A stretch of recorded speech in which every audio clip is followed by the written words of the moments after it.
নমস্কাৰ। বাংলাদেশত চলি থকা অস্থিৰ পৰিস্থিতি সন্দৰ্ভত অসম আৰু ভাৰতবৰ্ষত যি প্ৰতিক্ৰিয়া হৈছে সেই প্ৰতিক্ৰিয়াৰ সময়খিনিতে অসমৰ মুখ্যমন্ত্ৰীয়ে যিবিলাক বক্তব্য প্ৰকাশ কৰিছে সেই বক্তব্যবিলাক সম্পূৰ্ণৰূপে সাম্প্ৰদায়িক আৰু সাম্প্ৰদায়িক উত্তেজনা সৃষ্টি কৰিব পৰা বক্তব্য। অসমৰ মুখ্যমন্ত্ৰী মহোদয়ক মই প্ৰথমতে মানুহ হিচাপে প্ৰতিক্ৰিয়া প্ৰকাশ কৰিবৰ কাৰণে আহ্বান জনাইছোঁ।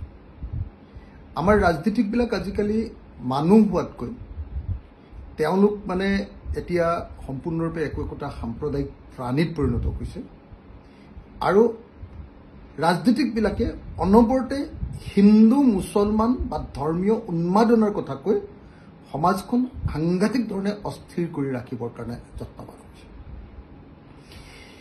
আমি বাংলাদেশ সম্পৰ্কে যি কথা ভাবো সেয়া স্পষ্ট কৰি দিবৰ কাৰণে এই ভিডিঅ'টো বনাইছোঁ। বাংলাদেশত আজি যি ৰাজনৈতিক পৰিস্থিতিৰ সৃষ্টি হৈছে সেই পৰিস্থিতিটো হ'ল বাংলাদেশৰ শাসক শ্ৰেণীয়ে তৈয়াৰ কৰি লোৱা নিজা পৰিস্থিতি। বাংলাদেশত আমি দেখিবলৈ পাইছিলোঁ যে যোৱা কিছুদিন ধৰি তাৰ প্ৰধানমন্ত্ৰীগৰাকী আৰু তেওঁলোকৰ ৰুলিং পাৰ্টীয়ে তেওঁলোকৰ শাসক শ্ৰেণীটোৱে সম্পূৰ্ণৰূপে তাৰ জনতাৰ বাক স্বাধীনতা নাইকিয়া কৰি পেলাইছিলে। আমি দেখিবলৈ পাইছিলোঁ যে তেওঁলোকে সংবিধানৰ ওপৰত আক্ৰমণ কৰিছিলে আৰু সাংবিধানিক সকলো প্ৰতিষ্ঠান যেনেকৈ সুপ্ৰিম কোৰ্ট, যেনেকৈ সংসদ, যেনেকৈ আপোনাৰ চৰকাৰ, এই আটাইবিলাকে কি কৰিছিলে, এই সাংবিধানিক সংস্থাবিলাক সম্পূৰ্ণৰূপে ৰুলিং পাৰ্টিৰ অধীনলৈ গৈছিলে। যিটো বস্তু আমি দেখিবলৈ পাইছোঁ যে ভাৰতবৰ্ষত একেটা পৰিস্থিতি, যি সময়ত আমি ভাৰতবৰ্ষত সকলোৱে হুলস্থুল কৰি আছোঁ যে এটা ডিক্টেটৰিয়েল পলিচি চলি আছে, বাংলাদেশতো ঠিক তেনেকুৱা এটা ডিক্টেটৰশ্বিপ আৰম্ভ হোৱাৰ বিৰুদ্ধে জনতাৰ ব্যাপক প্ৰতিবাদ হৈছে।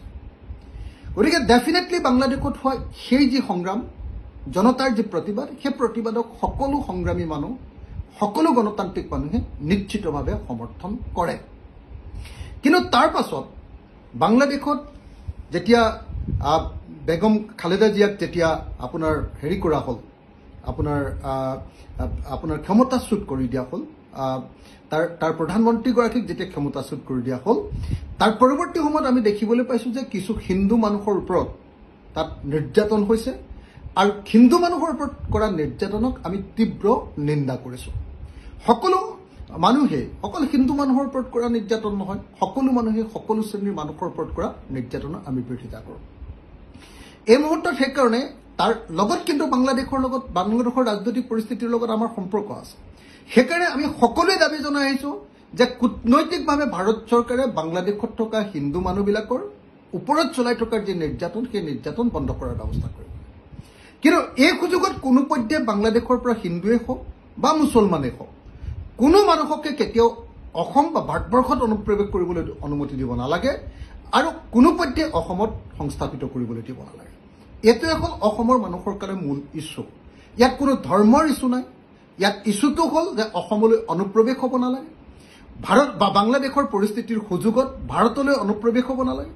অনুপ্ৰৱেশৰ আমি বিৰোধিতা কৰিছোঁ। গতিকে এই প্ৰশ্নত কেতিয়াও গাজাৰ প্ৰশ্নটো আনি অসমৰ মুখ্যমন্ত্ৰীয়ে যি বক্তব্য প্ৰদান কৰিছে, এয়া হ'ল সাম্প্ৰদায়িক বক্তব্য। গাজা ষ্ট্ৰীটত কৰা আক্ৰমণ ইজৰাইলৰ ডেফিনেটলি সকলোৱে বিৰোধিতা কৰিছে। ঠিক তেনেকৈ বাংলাদেশত হোৱা যিটো সংগ্ৰাম, সেই সংগ্ৰামক সকলোৱে সমৰ্থন কৰিছে। কিন্তু বাংলাদেশত সংগ্ৰামৰ নামত হিন্দুসকলৰ ওপৰত কৰা নিৰ্যাতনক আমি বিৰোধিতা কৰিছোঁ। কিন্তু সেই নিৰ্যাতনৰ নামত যদি অসম বা ভাৰতবৰ্ষত হিন্দুক সংস্থাপিত কৰিবৰ কাৰণে কোনোবা প্ৰচেষ্টা কৰে, তাৰ আমি বিৰোধিতা কৰিছোঁ। সেইকাৰণে আমাৰ কথাটো স্পষ্ট, হিন্দুৱে হওক মুছলমানে হওক, বাংলাদেশৰ পৰা কোনো অনুপ্ৰৱেশকাৰী এই সুযোগত অসমলৈ সোমাব নোৱাৰিব আৰু অসমত সংস্থাপিত কৰিব নোৱাৰিব। আৰু এই সুযোগ যদি বিজেপি চৰকাৰে দিব খোজে, ইয়াৰ বিৰুদ্ধে ব্যাপক প্ৰতিবাদ কৰা হ'ব। ধন্যবাদ।